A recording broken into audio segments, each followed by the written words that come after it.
So I was talking to somebody from the Singapore government, kind of in charge of innovation, and they were asking me how can we get more innovation from the different government agencies.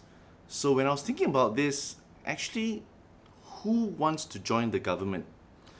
The people who join the government are very different from entrepreneurs and crazy people that actually push for that innovation, right? I think our Singapore government is really about this idea of best in class from another country. Oh, they did it well, let's bring it to Singapore, let's try it out.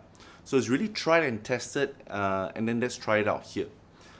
When it comes to innovation and innovation internally, you need crazy people.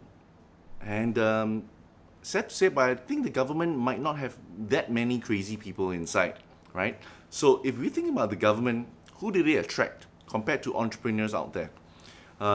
People in the government, they attract people who maybe value safety very high, right? Compared to entrepreneurs, they value adventure.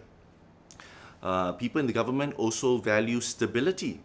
That means day in, day out, I know I kind of have, hopefully I have an iron rice bowl, salary doesn't break and things like that.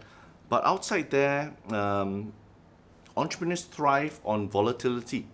They're nimble, they move around. So when she was asking me about, so how do we do this within a big, let's say one of the agencies, how do I get that innovation?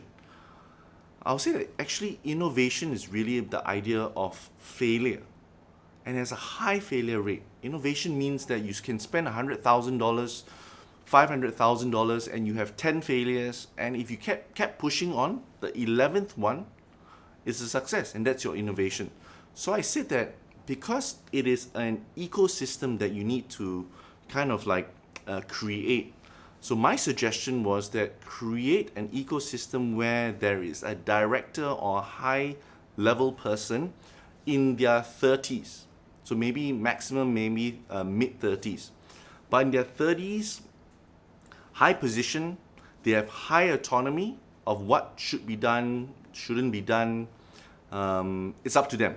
They have the ability to actually hire outside people, probably private, coming in also as crazy as them. And they might have a low budget to try out and acceptable high failure rate. So that person who is probably crazy in terms of highly adventurous, okay to stomach high failure rates, and can thrive in volatility and quick change, that person should control or should lead a team of other people who are very much entrepreneurial mindset as well, right? Or startup mindset. So she was asking me, can I just, can they be part of the whole system? They can be part of it. I say it cannot. The reason why is because that culture, the entire government culture, overall is really the idea of stability and the idea of just safety. And that culture will creep in if there's no proper demarcation.